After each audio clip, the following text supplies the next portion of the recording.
আহলান ওয়া সাহলান সামি ভিডিও লার্নিং চ্যানেলের পক্ষ থেকে আরও একটি আরবি ভাষা শিক্ষা ক্লাসে স্বাগতম। আশা করি সকলে ভালো আছেন। যারা চ্যানেলটি ফলো করতেছেন অবশ্যই চ্যানেলটিতে সাবস্ক্রাইব করবেন এবং নোটিফিকেশন বেল বাটনটি ক্লিক করে রাখবেন যাতে এই ধরনের ভিডিওর আপডেটটি সহজে পেতে পারেন। তাহলে চলুন কথা না বাড়িয়ে শুরু করি আজকের নতুন ভিডিও। আরবি টু বাংলা ভাষা আজকে আমরা প্রথম যে বাক্যটি জানবো সেটি হচ্ছে আয়না তাবান। আয়না তাবান অর্থ আমি ক্লান্ত। অর্থাৎ কোনো একটি সময় যদি আপনি কাজ করতে করতে আমরা এই ধরনের পরিস্থিতির মধ্যে পড়ি যে আমি ক্লান্ত, তো সেক্ষেত্রে এই ধরনের কথা বলে থাকি। তো আয়না তাবান অর্থ আমি ক্লান্ত। আনা মারিদ অর্থ আমি অসুস্থ। আনা মারিদ অর্থ আমি অসুস্থ। ইয়াহদা ইয়াহদা অর্থ ক্লিনিক। ইয়াহদা ক্লিনিক। তবিব অর্থ ডাক্তার। তবিব অর্থ ডাক্তার। কাম ইয়াউম অর্থ কতদিন। আনা মারিদ কাম ইয়াউম আমি অসুস্থ, বা আচ্ছা এই ধরনের কথা বলে যে অসুস্থ, আমি অসুস্থ কতদিন ধরে, কেউ জিজ্ঞাসা করে যে কাম ইয়াউম কতদিন ধরে, বা মঞ্জুমিতা কখন থেকে, কখন থেকে আপনি অসুস্থ, বা কখন থেকে আপনি ক্লান্ত, বা কবে থেকে আপনি অসুস্থ, এই ধরনের বিভিন্ন ধরনের কথা আমরা বলে থাকি। তো সেই কথাগুলো আমরা আরবিতে বলবো এভাবে যে কাম ইয়াউম কতদিন, কতদিন ধরে।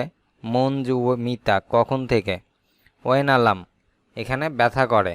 ওয়েন আলাম এখানে ব্যথা করে, অর্থাৎ কোনো একটি নির্দিষ্ট স্থানে যদি ব্যথা করে তা আমরা বলি যে এখানে ব্যথা করতেছে। তো এটি আরবিতে বলবেন ওয়েন আলাম অর্থ এখানে ব্যথা করে। ইন্দিসুদা আমার মাথা ব্যথা। ইন্দিসুদা আমার মাথা ব্যথা, এটি একটি কমন একটি উপসর্গ যে আমাদের মাথা ব্যথা করে, চোখ ব্যথা করে, বা গা হাত পা ব্যথা করে। তো ইন্দিসুদা আমার মাথা ব্যথা। ওয়েন আলাম ব্যথা কোথায়। ওয়েন আলাম ব্যথা কোথায়। সবুর লাজেম ধৈর্য ধরুন। সবুর লাজেম ধৈর্য ধরুন। জিসম মুজেন শরীর ভালো না। জিসম মুজেন শরীর ভালো না। সোয়াইয়া ইন্তেজার আরবি শব্দ, আরবি বাক্য। সোয়াইয়া ইন্তেজার একটু অপেক্ষা করুন।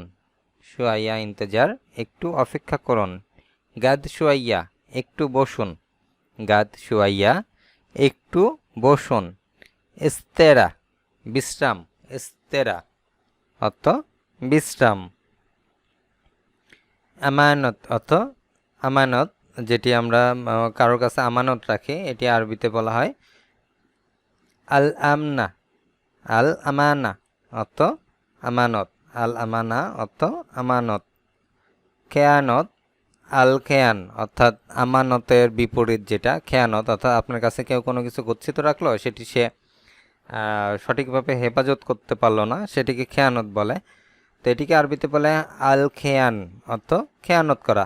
সম্মানিত সম্মানিত অর্থ মোশাররফ।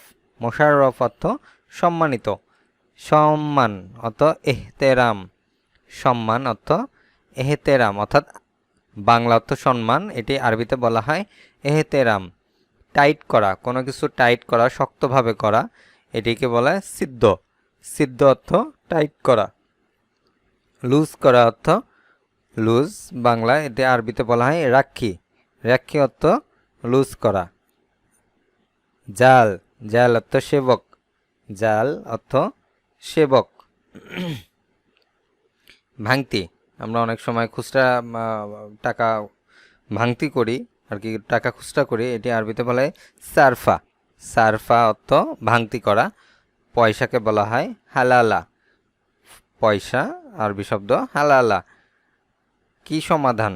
এসাল কি সমাধান, অর্থাৎ কোনো কাজের সমাধান চাচ্ছেন, তো এসাল এসাল অর্থ কি সমাধান। আমার কাছে সমাধান আছে। ইন্দিহাল আমার কাছে সমাধান আছে। ইন্দিহাল গুরুত্বপূর্ণ কোনো একটি বিষয় গুরুত্বপূর্ণ, এটি আরবিতে বলা হয় আল মুহিম। আল মুহিম এর অর্থ গুরুত্বপূর্ণ। আয়না মিসকিন আমি গরিব। আয়না মিসকিন অর্থ আমি গরিব। কাউকে কিছু বলো না কোনো সিক্রেট কোনো কিছু, যে আমরা এই ধরনের কথা বলে থাকি যে কাউকে কিছু বলো না, এটা আরবিতে বলা হয় লাত আল্লেম আহাদ। লাত আল্লেম আহাদ অর্থ কাউকে কিছু বলো না। আপনি কোথায় ছিলেন। ওয়েন কিন্ত আপনি কোথায় ছিলেন? আমরা জিজ্ঞাসা করি কাউকে যখন যে আপনি কোথায় ছিলেন, এটি আরবিতে বলবো ওয়েন কিন্ত। আপনি কে বলছেন? যখন ফোন, বিশেষ করে এই ধরনের কথা বলে থাকি যে ফোন ধরছে অন্য প্রান্তে, কে বলতেছে আমরা জিজ্ঞাসা করি যে আপনি কে বলছেন। মিন মা আই, মিন মা আই অর্থ আপনি কে বলছেন।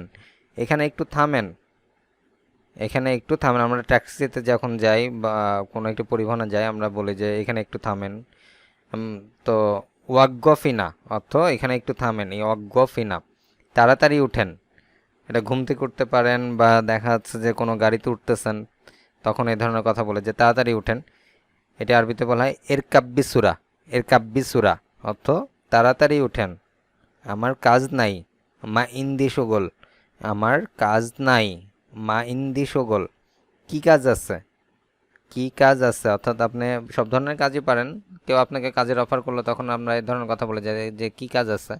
ওই শিষ্যগোল, ওই শিষ্যগোল, কি কাজ আছে? বেতন কত দিবেন? কাম ইয়ারতিব, কাম ইয়ার রাতিব অর্থ বেতন কত দিবেন। কাম ইয়ার রাতিব অর্থ বেতন কত দিবেন। আজ এ পর্যন্তই। ভিডিওটি কেমন লাগলো অবশ্যই কমেন্টের মাধ্যমে জানাবেন এবং চ্যানেলটিতে অবশ্যই সাবস্ক্রাইব করবেন। দেখা হবে পরবর্তী ভিডিও নিয়ে। সে পর্যন্ত সকলেই ভালো থাকবেন। আল্লাহ হাফেজ।